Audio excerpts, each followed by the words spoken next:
rush pulled along the street as people continued to run. Many of them were cars. A great ball of fire, smoke started billowing out. There was a voice in the Secretary Rumsfeld. Huge explosion. We can see a cascade of sparks.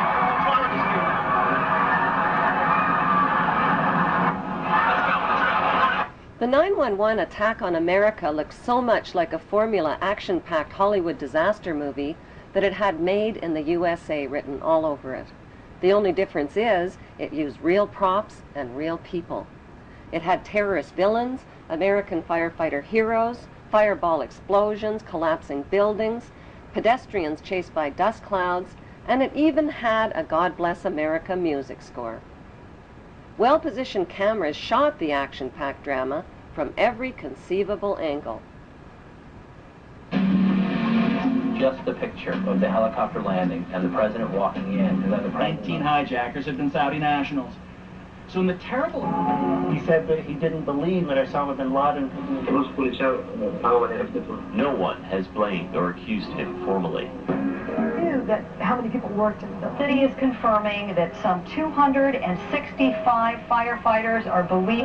None of us will ever forget this day. People will knock these buildings down. We'll hear all of it soon. America Remembers, Sunday, 8:30. The timing, the title, and the eerie advertisement for Harvey Weinstein's Lord of the Rings movie called The Two Towers was a prophetic and disturbing coincidence. Profits from the Two Towers movie were small change compared to the 9/11 reality disaster movie, which has become the world's top-grossing production of all time. The only thing missing are the 911 producer, writer, and director credits. But it doesn't take an Enron accountant to figure out who's cashing in. During the first week, the 911 producers made a spectacular fortune just on the stock market alone. How? By knowing in advance that the stocks in airline and insurance companies associated with the 911 crash would fall in value. Using that inside information, they made negative bets on the stock market called put options. Put options are bets that a certain stock will fall in value by a certain date. It's big risk gambling, unless you've got inside information that can turn your bet into a sure thing. But that's illegal if you get caught at it.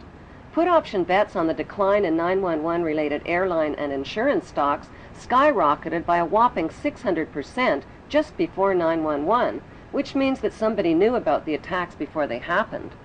Who exactly were those somebodies? Merrill Lynch and HSBC, Morgan Stanley Dean Witter, the Bank of America, weapons manufacturer Raytheon, the Lehman Brothers, General Motors, Swiss Re, Munich Re, and AXA Re Insurance Company, which owns 25% of American Airlines. These insiders bought put options through Deutsche Bank.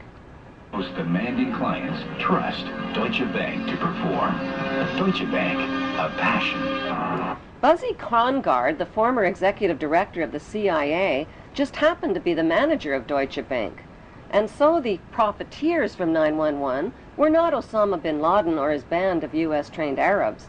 They were blue-chip Israeli, U.S., and British businessmen. Within the first week, the 911 producers sucked up $40 billion in box office profits from U.S. taxpayers who were hypnotized, terrorized, and traumatized by the infinite reruns. Think of it as a conspiracy theory true or false test. A. When George W. Bush started his first oil company, who helped fund it? Osama bin Laden's brother and brother-in-law. True or false? B. After a terrorist bomb at a barracks in Saudi Arabia killed 19 Americans, who got the multi-million-dollar contract to rebuild? The bin Ladens. True or false?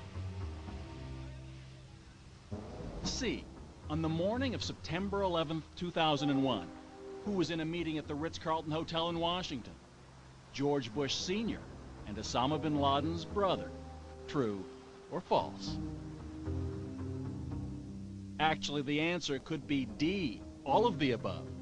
Because believe it or not, as far-fetched as they sound, each and every one of those things, the bin Laden link to the Bush Oil Company, the bin Laden construction contract after the terrorist bomb, and the bin Laden-Bush meeting on 9/11, is true. Many of the facts surrounding the events of 9/11 point to a cover-up, like the fact that the Bush administration ignored all of the advance warnings of the 9/11 attacks. Warnings from FBI agents like Colleen Rowley and from the famous Phoenix memo were not only ignored, they were suppressed. FBI Deputy Director John P. O'Neill quit his job when his investigation of Osama bin Laden was blocked. According to a September 24th Newsweek article, top Pentagon officials canceled their travel plans for 9/11 because of security concerns. While the American public were sitting ducks, all of America's political, military, and corporate VIPs were kept out of harm's way. 2 Muslims accused of the 9/11 hijackings took their flight training at Rudy Decker's Huffman Aviation School in Florida. Rudy Decker's is linked to the CIA and drug smuggling through Carib Air and Britannia Aviation, which shared the same small Venice airport with Decker's.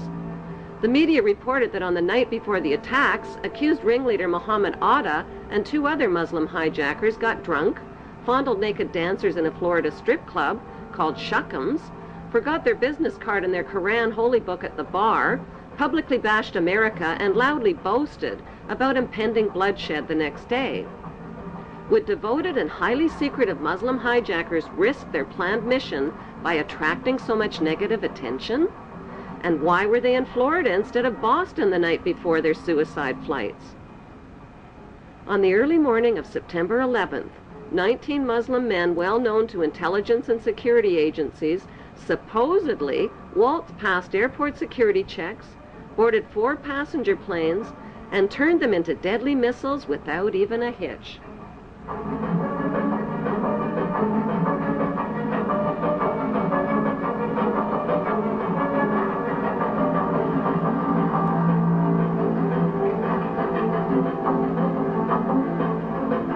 By 8:13 a.m., flight controllers temporarily lost radar contact with American Airlines Flight 11 and reported a suspected hijacking.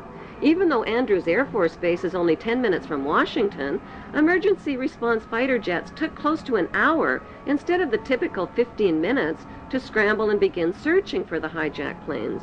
By then, it was too late. President Bush already knew about the first Flight 11, which occurred at 8:46 a.m., when he sat down to chat with school kids at Booker Elementary School.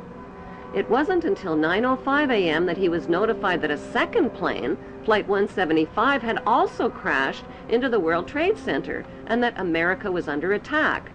Instead of being whisked to safety in this national emergency, Bush nodded and continued chatting with the kids for another 20 minutes about a pet goat, while American citizens were burning alive and leaping to their death from the smoking towers.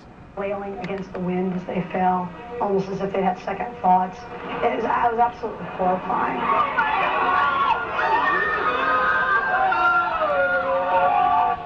And you don't have to be a conspiracy theorist to wonder exactly what President George W. Bush knew about the attack, and when he knew it.